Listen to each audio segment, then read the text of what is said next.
अस्सलामुअलैकुम वरहमतुल्लाहि वबरकातुहू। अजीज दोस्तों, साथियों, मैं मोहम्मद शहजाद खान आप तमाम ही का अपने चैनल स्काई डिवीजन में खैर मकदम करता हूँ। आप तमाम ही का तहे दिल से इस्तकबाल करता हूँ। उम्मीद करता हूँ आप तमाम ही खैरियत से होंगे और खुश खुदम जिंदगी गुजार रहे होंगे।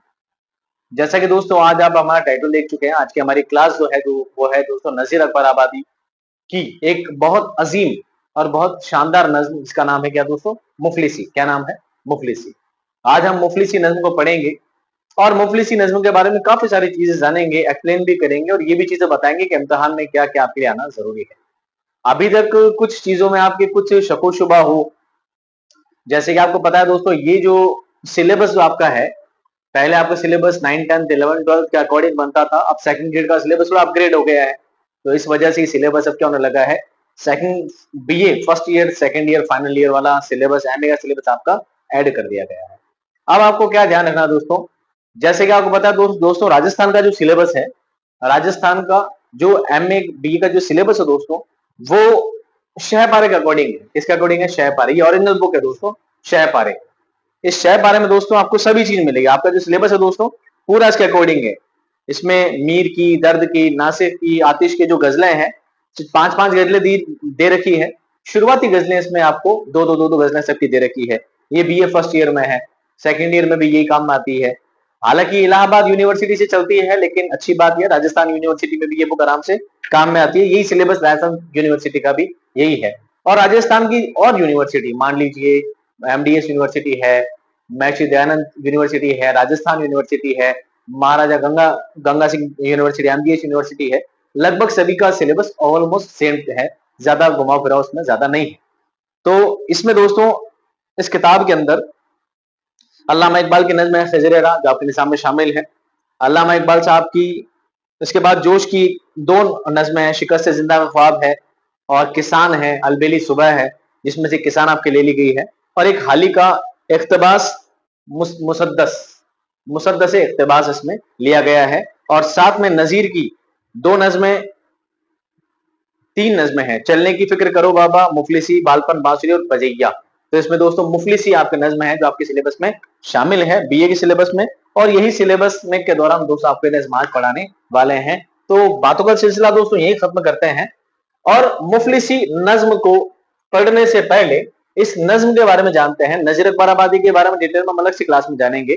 अभी हम क्या करेंगे, पहले नज्म के बारे में जानते हैं। नज्म क्या है, देखिए बारी बारी सब बातों को। नज्म मुफलिसी के शायर नजीर अकबर आबादी की जबान सादा, सलीस और बिल्कुल आम फहम है।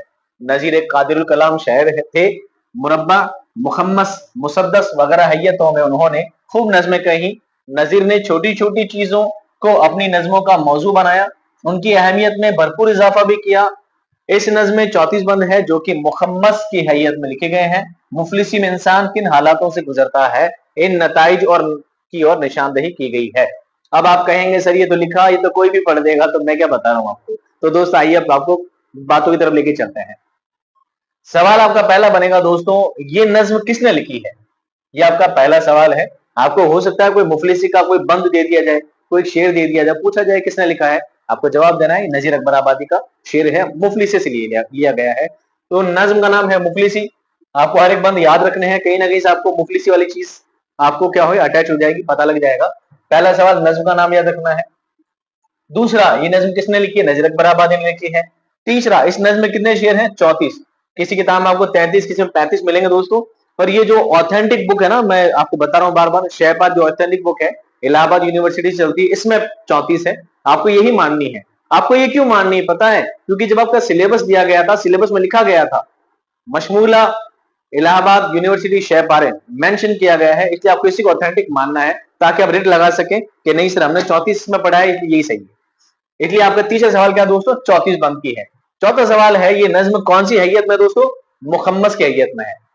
मुखम्मस जानते हैं, वो नज्म जिसमें 5-5 मिसरों पर बंद मुश्तमिल हो। इसी में एक चीज और ऐड है दोस्तों, शायर जो नजीर अकबर आबादी हैं, इन्होंने मुरब्बा, मुखम्मस, मुसद्दस सभी हैयतों में नज्म लिखी है।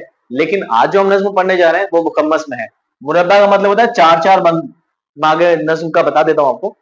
एक ऐसी नज्म जिसमें 4-4 मिसरे हो वो कहलाती है मुरब्बा। क्या कहलाती है? मुरब्बा। ये मुरब्बा 4 और मुरब्बा नहीं, मुरब्बा। एक होता है मुखम्मस। क्या होता है मुखम्मस? मतलब 5, जिस नज्म में कितनी 5-5 लाइनें हो, 5-5 मिसरे हो, 2 ऊपर फिर 2 ऊपर फिर एक आखिर में, फिर आगे ऐसे ही हो कंटिन्यू, फिर 2 ऊपर फिर 2 ऊपर फिर लास्ट में 5। इस तरह 5-5 लाइन का अगर बंद होगा दोस्तों तो वो कहलाएगा दोस्तों मुखम्मस। और मुसद्दस में सेम ही होता है, एक लाइन एक्स्ट्रा बढ़ जाती है, 2 ऊपर फिर 2 लाइन नीचे।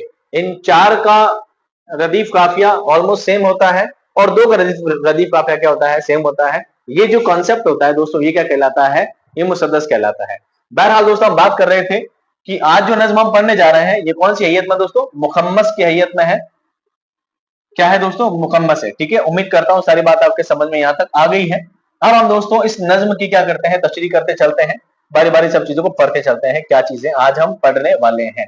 चलिए अब मैं आपको बता देता हूं दोस्तों, इस नज्म में टोटल 34 बंद हैं। हम कोशिश करेंगे कि 17 बंद आज पढ़ लें और 17 बंद हम कल की क्लास में पढ़ लेंगे। ऐसी हम कोशिश कर रहे हैं। अब आगे देखते हैं कितने बंद आज की क्लास में कर पाते हैं। तो दोस्तों तैयार हो जाइए, स्लाइड की सीट बांध लीजिए और तैयार हो जाइए नज्म की तरफ। काफी तवील नज्म है, अच्छी नज्म है, प्यारी है। आप अगर इन चीजों को रिलेट कर पाएंगे, अगर अपनी जिंदगी में चीज अगर आपने कभी ना कभी देखी होगी तो आपको पढ़ने में बड़ा रिलेटेबल लगेगा, अच्छा लगेगा आपको सब चीज जानकर सोचकर। आइए नज्म का पहला बंद पढ़ते हैं। जब आदमी के हाल पे आती है मुफलिसी, जब आदमी के हाल पे आती है मुफलिसी, किस किस तरह से उसको सताती है मुफलिसी। प्यासा तमाम रोज बिठाती है मुफलिसी, भूखा तमाम रात सुलाती है मुफलिसी। ये दुख वो जाने जिस पे की आती है मुफलिसी। पहला वर्ड है दोस्तों मुफलिसी। मुफलिसी का मतलब होता है गरीबी। क्या होता है दोस्तों? गरीबी।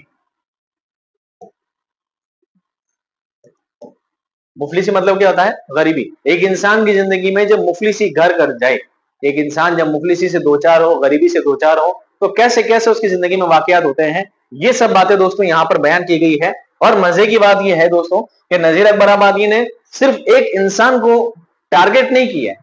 उन्होंने इंसान को नहीं बल्कि एक फितरत को या एक भावना को, एक फीलिंग को या होने वाली समाज में चीज को टारगेट किया है। आप सोचें कि अगर कोई मुफलिसी के बारे में बयान करेगा तो हो सकता है गरीबी के बारे में बयान करेगा, गरीब लोग ऐसे होते हैं, गरीब लोग ऐसे होते हैं, गरीब लोगों में ये होता है, गरीबी में ये होता नहीं। उन्होंने ये बताया है कि गरीबी किसी पर भी आ सकती है, फिर वो बादशाह है, फकीर है, वो पेंटर है, पुताई करने वाला है, लिखने वाला है, टीचर है, डॉक्टर है, फिर वो कोई बिजनेसमैन है, कोई चित्रकार है, कोई भी इंसान है, गरीबी किसी की जिंदगी में भी आ सकती है। और कोई भी इंसान इस जिंदगी में गरीबी से दो चार हो सकता है, तो उसकी जिंदगी आगे कैसे गुजरेगी, क्या उसकी जिंदगी में हालात होंगे, उन सभी चीजों को बारी बारी हर एक बंद में शामिल किया है। ये पहली मजेदार बात। और दूसरी बात यह है कि 5 लाइनों के अंदर एक बंद को जब शामिल किया है तो 5 लाइन में प्रॉपर उस एक आदमी के बारे में बात की गई है जिसके बारे में वो बताना चाह रहे हैं। यानी मान लीजिए कि उन्होंने डॉक्टर के बारे में बात की है तो ये पूरा जो बंद होगा उस पूरे में डॉक्टर के बारे में ही बता रहे हैं। एक बंद में टीचर की बात कर रहे हैं तो पूरे में टीचर की बात ही बता रहे हैं। ये बहुत ही अच्छी बात है। चलिए तो यहाँ पे स्टार्टिंग में कह रहे हैं जब आदमी के हाल पे आती है मुफलिसी, कि जब एक इंसान की हालत पे मुफलिसी छा जाती है, जब एक इंसान गरीब हो जाता है तो किस किस तरह से उसको सताती है मुफलिसी, और गरीबी उसको किस किस तरह की परेशानियों में मुब्तला कर देती है, किस तरह की तकलीफें देती है, ये बेहतर जानता है। कौन जानता है? बताते हैं। प्यासा तमाम रोज बिठाती है मुफलिसी, भूखा तमाम रात सुलाती है मुफलिसी। और मुफलिसी में ना सिर्फ उनकी जिंदगी में तकलीफ परेशानी आती है, बल्कि वो इंसान रात रात भर प्यासा रहकर अपनी रातें गुजारता है। प्यासा तमाम रोज बिठाती है मुफलिसी, पूरी दिन प्यासा रहता है, पूरी रात भूखा निकालता है, क्योंकि उसके पास खाने को कोई साधन, कोई खाने की कोई अशिया मौजूद नहीं होती है। कुछ ऐसे ऐसे हालात से वो क्या होता है? दो चार होता है। आखिर में फरमाते हैं नजीर साहब, तो फिर नजीर साहब यहाँ आखिर में फरमाते हैं ये दुख वो जाने जिस पे की आती है मुफलिसी। इस बात को ना एक अच्छे कोड की तरह में बहुत प्यारे अंदाज में कहा इन्होंने, ये दुख वो जाने जिस पे की आती है मुफलिसी। अगर मैं यहाँ ये बात फरमा रहे हैं ना कि कोई इंसान है जो दिन भर प्यासा रहता है, रात भर भूखा रहता है, उसके बाद जिंदगी कटती है, आप लोग फिर उस बात को कोट करोगे कि सर भूखे प्यासे तो हम भी रहते हैं रोजे के अंदर, दिन भर तो हम भी निकाल लेते हैं, इसमें बड़ी बात क्या है, शाम को खा लेते पी लेते हैं। अरे महाभारतियों, ये अजीब बात उनके लिए है। ये दुख वो जाने, ये दुख सिर्फ वही समझ सकता है जिसने सच में गरीबी देखी है। बाकी आप लोगों के लिए भूखा प्यासा रहना आपके लिए बड़ा मैटर नहीं। आप लोगों के लिए असल में गरीबी इतनी खतरनाक, इतनी डेंजर चीज है, इसको वही महसूस कर सकता है जिसने सचमुच अपनी जिंदगी में क्या देखी है? गरीबी देखी है। रोजा रखने के बाद, सुबह सहरी में डकार लेने के बाद और शाम को अफ्तारी में ठूंस लेने के बाद ये भूखा रहना कोई भूखा रहना नहीं है। ये वो लोग हैं दोस्तों जिनको 2 वक्त की रोटी नसीब नहीं होती है। सुबह उठते हैं तो ये पता नहीं होता कि आज खाना मिलेगा नहीं मिलेगा, और रात को ना जाने कैसे पेट पे पत्थर बांध के सो जाते हैं इस उम्मीद के साथ कि ना जाने कल सुबह हमारा दिन कैसा गुजरेगा। बहरहाल मैं थोड़ा ज्यादा खींच लिया, आगे चलिए अगला शेर देखें दोस्तों। कहिए तो अब हकीम की सबसे बड़ी है शान, ताजीम जिसकी करते हैं नवाब और खां। मुफलिस हुए तो हजरत लुकमान क्या है यहाँ, ईसा भी हो तो कोई नहीं पूछता मियाँ। हिकमत हकीम की भी डुबाती है मुफलिसी। कहिए तो अब हकीम की सबसे बड़ी है शान, शान मतलब शान, इज्जत। कहते हैं कि हकीम यानी डॉक्टर, एक डॉक्टर की इज्जत होती है समाज में। एक डॉक्टर की सभी इज्जत करते हैं, छोटे बड़े, अमीर गरीब, अच्छे बुरे, हिंदू मुस्लिम, सभी। डॉक्टर अच्छा इंसान होता है, डॉक्टर की सभी इज्जत करते हैं। तो कहते हैं कि हकीम की तो सबसे बड़ी इज्जत है यहाँ पर इस समाज में, और सभी लोग, हर तबके के लोग बड़ी इज्जत के साथ उनको याद करते हैं। ताजीम जिसकी करते हैं नवाब और खां, और जिनकी ताजीम, ताजीम का मतलब इज्जत ही होता है। ठीक है, मैं लिख दिया मीनिंग वैसे यहाँ पे आपके लिए अलग से। ताजीम इज्जत, हिकमत यानी इलाज, हकीम यानी तबीब। ठीक है, ये मीनिंग आपके लिए मेरे लिए नहीं है, ये बस मेंशन है कि जब आप स्क्रीन पे कंटिन्यू मेरी शक्ल देख देख के बोर हो जाओ तो आपके लिए मीनिंग भी है, ताकि आप इन चीजों पर नजर मार लें, आपके लिए आसानी रहेगी। तो फरमाते हैं ताजीम जिसकी करते हैं नवाब और खां, क्योंकि जमाना दोस्तों मीर तकी मीर का जमाना है, 1722 के आसपास का जमाना है, जब मीर तकी मीर के जमाने में कोई नवाबों का जमाना होता था, खान साहबों का जमाना होता था, खान साहब का जमाना होता था। तो फरमाते हैं कि ताजीम जिसकी करते हैं नवाब और खां, नवाब साहब भी हो, खान साहब भी हो, लेकिन हकीम साहब की तो सभी क्या करते हैं, इज्जत ही करते हैं, क्योंकि पता नहीं चल जाए किसको कब क्या बीमारी लग जाए। तो हकीम साहब की हर तबके में, हर शोबे में क्या होती है, इज्जत होती है। आगे फरमाते हैं मुफलिस हुए तो हजरत लुकमान क्या है यहाँ। हजरत लुकमान का जिक्र कुरान करीम में भी है, जिनके पास दुनिया की हर तरह के मर्ज का इलाज था सिवाय मौत के, हर तरह की बीमारी के पास क्या था, इलाज है। तो ये कहते हैं मुफलिस हुए तो हजरत लुकमान क्या है यहाँ। और हजरत लुकमान की जो इज्जत, जो एहतराम, जो अजमत थी, अगर वो भी गरीब हो जाए तो फिर उनको भी कोई पूछने वाला नहीं है। लुकमान साहब भी हो तो कोई वैल्यू नहीं है। उसके बाद कहते हैं ईसा भी हो तो कोई नहीं पूछता मियाँ। और हजरत ईसा अलैहिस्सलाम को अल्लाह ताला ने मौजिजा दिया था, क्या दिया था, मौजिजा दिया था कि जब वो किसी बीमार के, जिसको कोढ़ की बीमारी होती है और भी दीगर बीमारियां होती है, किसी की बीमारी पर अपनी शफकत वाला हाथ फेर देते तो अल्लाह ताला अपने करम से उस बीमारी को ठीक कर दिया करते थे। तो इतनी उनके अंदर करामत थी, ऐसा एक मौजिजा था, अल्लाह ताला ने अता फरमाया था। तो कह रहे ईसा अलैहिस्सलाम भी अगर क्या हो जाए, गरीब हो जाए ना, तो फिर कोई पूछने वाला नहीं है, पूछने वाला कोई भी नहीं, हालत तो ऐसी है। और कहते हैं हिकमत हकीम की भी डुबाती है मुफलिसी। हकीम की जो हिकमत है, डॉक्टर साहब की जो डॉक्टरी है, अगर वो गरीब हो जाए तो कोई पूछने वाला नहीं है। इस चीज को बिल्कुल आसान सरल शब्दों में सुने, बिल्कुल सरल शब्दों में। एक आपने देखे गवर्नमेंट हॉस्पिटल, एक आपने देखे प्राइवेट हॉस्पिटल। गवर्नमेंट हॉस्पिटलों में देखें कबाड़ की तरह, कचरे की तरह लोग आते हैं, भीड़ की भीड़ आती है, करीब पचड़े पड़े हैं बहुत सारे लोग। और वहीं प्राइवेट हॉस्पिटल में बढ़िया कांच के आईने लगे हैं, चमाचम हॉस्पिटल करता है पूरा, है ना, हालत होती है ना ऐसी। अब आप देखिए छोटे मोटे जो क्लिनिक होते हैं, छोटे मोटे जो क्लिनिक होते हैं, वहां पर लोग जाते हैं छोटे मोटे इलाज कराने, और कई बार प्रेफर करते हैं लोग कि नहीं गवर्नमेंट में नहीं जाना है, अपने को क्या प्राइवेट में, बढ़िया डॉक्टर है वो, उस डॉक्टर के पास बढ़िया कार है, उसका बड़ा सा बंगला है, उसके घर पे दिखाएंगे, बढ़िया इलाज करेगा। लेकिन ऐसा नहीं है, डॉक्टर इलाज करता है उसकी हुनर से, उसके फन से, ना कि उसके पैसे मर्तबे से। तो कहते हैं कि जब हकीम भी क्या हो जाए, गरीब हो जाए, तो उसकी भी कोई इज्जत नहीं रहती, जिस हकीम की पूरे समाज वाले क्या करते हैं, इज्जत करते हैं। अगला शेर दोस्तों, जो अहले फजल आलिम व फाजिल कहाते हैं, मुफलिस हुए तो कलमा तलक भूल जाते हैं। पूछे कोई अलिफ तो उसे बे बताते हैं। वो जो गरीब गुरबा के लड़के पढ़ाते हैं, उनकी तो उम्र भर नहीं जाती है मुफलिसी। जो अहल फजल आलिमो फाजिल कहाते हैं, कहाते हैं ये क्या है दोस्तों, मतरूक लफ्ज है। कहाते सही है, अगर कोई टीचर आपको कहे ना कहाते ये कहलाते हैं, कहलाते नहीं है, कहाते सही है। उस जमाने में इस तरह के लफ्ज इस्तेमाल किए जाते थे, कभू किसी सब्र लफ्ज होते थे पहले। ये मतरूक लफ्ज है जिनको आगे सही कर दिया गया है, आगे कन्वर्ट कर दिया गया है। कभू को कभी में, किसु किसु को किसी में, और कहाते को कहलाते में। तो ये वर्ड गलत नहीं है, बिल्कुल अपने के सही है। ठीक है, इस नज्म को इसी तरह लिखा गया है। तो जो अहल फजल लोग हैं, आलिम और फाजिल कहलाते हैं। आलिम फाजिल पढ़े लिखे लोग, बहुत दानिशमंद लोग, पढ़े लिखे, आज के जमाने में कह सकते हैं जेंटल टाइप के लोग। जो अहले फजल जेंटल टाइप के जो लोग हैं कहलाते हैं, आलिम और फाजिल कहलाते हैं। और वही लोग मुफलिस हो जाए ना, गरीब हो जाए तो क्या हो जाए, कलमा तलक भूल जाते हैं। हालांकि कलमा भूलता नहीं, पर एक बात है, गुर्बत में इंसान कलमा तलक भी क्या हो जाता है, भूल जाता है। कहते हैं ना, पहले पेट पूजा बाद में काम दूजा। उस भूख से तड़पने से मुफलिसी में हालत में ऐसा हो जाता है, पूछे कोई अलिफ तो उसे बे बताते हैं। और उन्हीं आलिम फाजिल से, वो जो इल्म फजल वाला है, उनसे कोई अलिफ पूछ ले तो उसको बे बताते हैं। क्यों बे बताते हैं? दिमाग इतना गफलत खा चुका है, दिमाग इतनी गफलत की तारी में जा चुका है, उनकी हालत इस तरह की हो चुकी है, उनको कुछ होश नहीं है।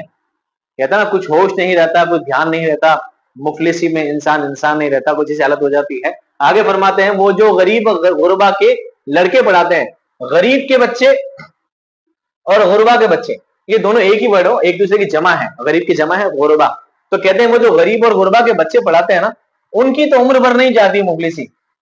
कहने का इन द सेंस क्या, यहाँ समझिए टीचर से आप रिगार्डिंग बात कर रहे हैं कि वो जो आलिम और फाजिल इंसान थे, बहुत बड़े आलिम थे, इल्म वाले थे, फाजिल थे, फजल वाले थे, वो जो पढ़े लिखे टीचर ग्रेजुएटेड टाइप के आदमी थे, उन वो भी जब गरीब हुए तो पहली फिक्र किसकी? पेट की। पहली फिक्र हुई पेट की। उनकी हालत कैसी हो गई? और वो जो गरीब के बच्चे पढ़ाते थे, आप सोचो, जो बच्चे खुद ही गरीब हैं वो टीचर को क्या देंगे? जो बच्चे खुद ही गरीब हैं वो टीचर को क्या देंगे?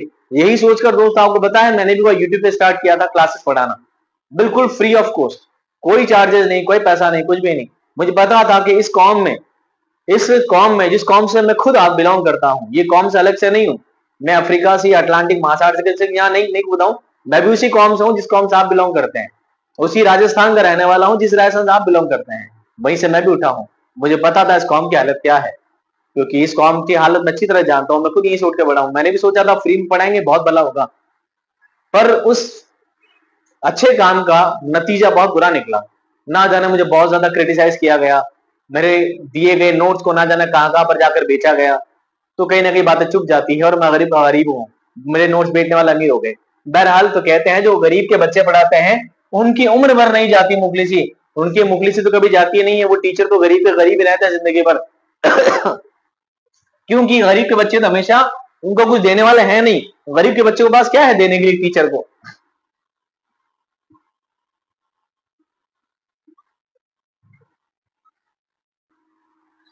अगला बंद देखिए, आशिक के हाल पर भी जब आ मुफलिसी पड़े, माशूक अपने पास ना दे उसको बैठने, आवे जो रात को तो निकाले वहीं उसे, इस डर से यानी रात को वो धन्ना कहीं ना दे, तो हमत ये आशिकों को लगाती है मुफलिसी। एक कैटेगरी चुनी है, हर आज की गरीबी किस पे भी आ सकती है, इसलिए कैटेगरी चुनी दोस्तों, आशिक, इश्क करने वाले, मोहब्बत वाले लोग। आज के जमाने में बोलते हैं निब्बा निब्बी एंड ट्रू लव, आज के जमाने में, है ना, आज के जमाने कैसे निब्बा निब्बी एंड ट्रू लव। तो बात यह है दोस्तों, जब आशिक के हाल पे मुफलिस आ पड़े, एक इंसान आशिक हो और वो गरीब हो जाए, तो क्या होगा? माशूक यानी उसकी जो महबूबा है, अपने पास बैठने भी नहीं दे, भैया डेयरी मिल्क लेगा 150 रुपए वाली तो बिठाओ, बाकी रवाना हो ऐसे। आशिक भी भूखे नंगे पसंद नहीं है किसी को, आशिक भी भूखे नंगे पसंद नहीं है, महबूबा पास में नहीं बैठने दे, आवे जो रात को तो निकाले वहीं उसे, और रात को आशिक उससे मिलना आ जाए, कि दीदार को तरसता हुआ आ जाए, एक झलक मिल जाए, बात हो जाए, लेकिन वो क्या करती? मासूक को दफा करती, रवाना है ऐसे। क्यों दफा कर देती है? इस डर से, इस डर से, बात मेंशन की है यहाँ पर, ऐसा नहीं बात आधी देरी बोली है, मेंशन की है, इस डर से, यानी रात को धरना कोई ना, धरना नहीं धरना, कि धरना नहीं देता, ये ऐसा नहीं हो रात को मेरे पास आके बैठा और यही चिपक जाए, क्योंकि इतना गरीब है इसके पास रहने के लिए जगह नहीं, ऐसा ना चिपक जाए, तो निकाल देती रवानो ऐसे, यहाँ पर बैठ भी मत। तोहमत ये आशिकों पे लगाती है मुफलिसी। तोहमत कहते हैं इल्जाम, इल्जाम और तोहमत में थोड़ा फर्क भी है। इल्जाम मतलब एक होता है किसी पर आरोप लगाना, प्रत्यारोप लगाना, तोहमत कहते हैं ऐसा इल्जाम जिसको सच से साबिका ना हो, तो ये तोहमत लग जाती है, आशिकों पर भी इस तरह के ऐब लगा दिए जाते हैं कि भाई तू यहां से रवाना हो, हालांकि उसकी मोहब्बत सच्ची होगी, वो सचमुच किसी से मोहब्बत करता है, वो दिल में बेपनाह हसरतें रखता होगा, लेकिन गरीब है तो उसकी मोहब्बत भी कोई काम की नहीं है। अगला शेर देखो दोस्तों, कैसे ही धूमधाम की रंडी हो खुश जमाल, जब मुफलिसी हो कान पड़े सर पे उसके जाल, देते हैं उसके नाच को ठट्ठे के बीच डाल, नाचे है वो तो फर्श के ऊपर कदम संभाल, और उसका उंगलियों पर नचाती है मुफलिसी। कहने को बड़ा ऑकवर्ड सा सेंटेंस है, कहने को बड़ा ऑकवर्ड सा वर्ड है, सुनने में, सोचने में, देखने में, बड़ा पढ़ने में बड़ा अजीब लगता होगा आपको। नजीर साहब ने तो उसको भी मेंशन कर दिया, जब उन्होंने मेंशन कर दिया आपको पढ़ने में क्या प्रॉब्लम है। देखिए कि इंसान को जिंदगी में सारे लोगों से मिलकर समाज बनता है। सारे लोगों से मिलकर क्या बनता है? समाज बनता है। समाज में सिर्फ अमीर लोग नहीं आते, समाज में सिर्फ गरीब लोग नहीं आते, समाज में अच्छे बुरे बड़े छोटे सभी लोगों से मिलकर समाज बनते हैं। और ये भी कहीं ना कहीं समाज के हिस्से हैं, ये समाज में पाए जाने वाली चीजें हैं। अब ये क्यों आई, इस बात को दूसरे में समझाऊंगा आपको। आप शायर फरमाते हैं, कैसी ही धूमधाम की रंडी हो खुश जमाल, एक वैश्यावृत्ति करने वाली एक औरत हो, कितनी ही बला की खूबसूरत हो, कितनी भी हुस्न वाली क्यों ना हो, लेकिन जब मुफलिसी का जब मुफलिसी हो कान पड़े सर पे उसके जाल, और जब मुफलिसी जब गरीबी उसको भी घेर लेना तो उसके भी सर पे क्या हो? जाले पड़ जाएं, मकड़ी के जाले उसके सर पर पड़ जाएं, उसको भी अपने हुस्न की फिक्र फिर नहीं हो। देते हैं उसके नाच को ठट्ठे के बीच डाल, हंसी ठट्टा ठिठोली, हंसी मजाक के बीच में उसको बीच में पटक देते हैं, चल नाच। और उसके बाद नाचे हैं वो तो फर्श के ऊपर कदम संभाल, वो फर्श पे कदम संभाल संभाल कर नाच रही होती है और उसको उंगलियों पे नचाती है मुफलिसी। लास्ट में इस बात को 4 लाइन को बयान तो किया है, पर 5 मिसरे में पूरी बात को वजाहत की है और उसको उंगलियों पे नचाती है मुफलिसी, यानी वो नाचना नहीं चाहती है। सेंटेंस ये है, वो नाचना नहीं चाहती है, उसको शौक नहीं आ रहा है सारा बिजनेस करके, उसको मजा नहीं आ रहा है सब काम करके, लेकिन गुर्बत इंसान से क्या क्या नहीं करवा देती है। उस गुर्बती के आलम में दोस्तों एक काम ये भी बच जाता है, कहते हैं जब इंसान बहुत गरीब हो जाता है तो उसे अपने जिस्म तक बेचना पड़ता है। एक औरत को अपना जिस्म तक बेचना पड़ता है, जिसको इस बात का शौक नहीं है, उसे मजा नहीं आता ये सब करने में, लेकिन हालत उसकी यहाँ हो जाती है, वो इतनी गरीब हो जाती है, जब 2 वक्त की रोटी नसीब नहीं होती है तो वो अपने आप को इस मजबूरी में भी क्या कर देती है? मुलविस कर देती है। हालांकि इस चीज को उमराव जान अदा जो नॉवेल है उसमें मिर्जा हादी उस्मान ने बहुत अच्छी तरीके से एक्सप्लेन किया है कि कैसे अमीरन नाम की एक लड़की आगे जब उमराव जान अदा बन जाती है, क्या होता है उस लड़की के साथ, किस तरह लेके जाता है। और बहुत सारी फिल्मों वगैरह आप देख चुके हैं, बहुत सारी चीजें आपको पता लग जाती है, बहुत सारी चीजें आपको समझ में आती है कि ये कंडीशन क्यों होती है। ये लोग कहते हैं कि ये जो बिजनेस है ये औरतें गलत है, पर बताओ इस जगह जाता कौन है? जाते शरीफ लोग ही हैं, जाते शरीफ लोग ही हैं। अगर वो शरीफ लोग जाना बंद कर दे तो बताओ ये औरतें ऐसा काम करें? बल्कि समाज को चाहिए कि इन लोगों के लिए जो इस तरह का हालात में हो, जिस तरह की गरीबी में हो, तो समाज के बड़े लोगों को फिक्र करनी चाहिए कि समाज हमारा कहाँ जा रहा है, हमें इनकी कैसे मदद करनी चाहिए, कि समाज को बेहतर किस तरह बनाया जा सकता है। तो दोस्तों अभी तक हम लगभग 17 बंद हम पढ़ चुके हैं, आगे भी 17 बंद हम पढ़ेंगे नेक्स्ट क्लास में, काफी लंबी क्लास हो जाएगी। तो मैं उम्मीद करता हूँ यहाँ तक सारी बातें आपको समझ में आ गई होगी। सवाल क्या क्या बनेंगे एक नज्म से, सवाल क्या बनेंगे इस नज्म से, वो हम आपको बताएंगे नेक्स्ट वाले क्लास में। तब तक खुश रहिए, आबाद रहिए, खुदा हाफिज।